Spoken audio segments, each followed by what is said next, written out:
Thank you.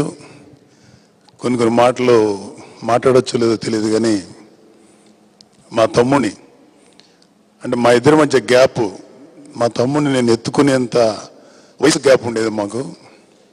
చాలా క్యూట్గా ముద్దుగా ఉండేవాడు. బాగా తన్ని ఏడిపిస్తూ చాలా సరదాగా చూసి మా తమ్ముడు నెమ్మదిగా ఇలాగా ఎవాల్వ్ అవుతూ మేమందరం కూడా ఆశ్చర్యపోయి ఒక గ్రేట్ లీడర్ క్వాలిటీ, అసలు ఇలాంటి లీడర్స్ ఎంతమంది ఉన్నారు మన దేశంలో, ఉన్నారా ఇలాంటి లీడర్స్ అనే అంత ఆశ్చర్యానికి గురయ్యి. కానీ నేను ఎప్పుడు కళ్యాణ్ బాబు తోటి మాట్లాడక నాకు అవకాశం ఇవ్వడు.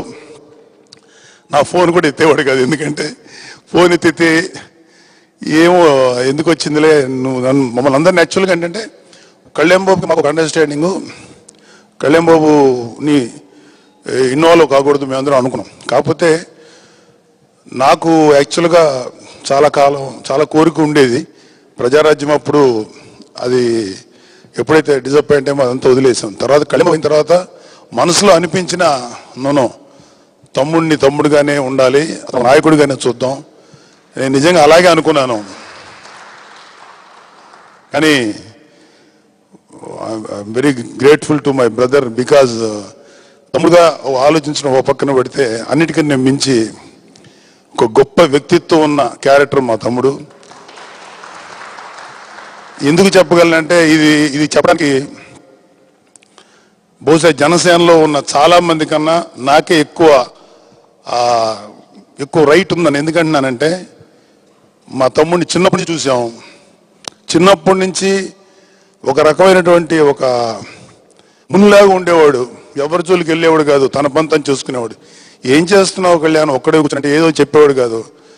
తనలో ఇంత స్ట్రగుల్ ఉందని లేటర్ ఆన్ డేస్లో మాకు తెలిసింది.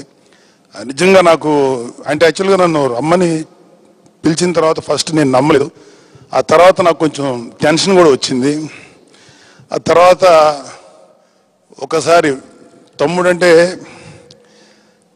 పేరుకు తమ్ముడు బికాస్ ఆఫ్ యంగ్ ఏజ్ వల్ల, కానీ తమ్ముడు అంటే మీలాగే నాకు కూడా నా నాయకుడు పవన్ కళ్యాణ్. పార్టీలో చేరకముందే జనసేన అభిమానిగా నా నాయకుడు పవన్ కళ్యాణ్, అతను ఏ పని చేయటాకన్నా నేను రెడీగా ఉన్నాను. ఆఫీస్లో నేను చాలామంది ఫ్యాన్స్ చెప్పేవాడిని, ఆఫీస్లో ఇదిగో క్లీన్ చేయి అంతా కూడా నేను రెడీగా ఉండే అంత మెంటల్గా ప్రిపేర్ అయ్యాను.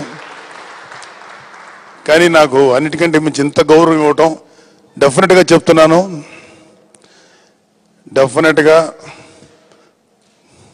I will show. తమ్ముడి యొక్క ఇన్స్పిరేషన్ నేను ఈ మధ్యకాలం బాగా మాట్లాడింది కూడా తన యొక్క బలంతో మాట్లాడాను.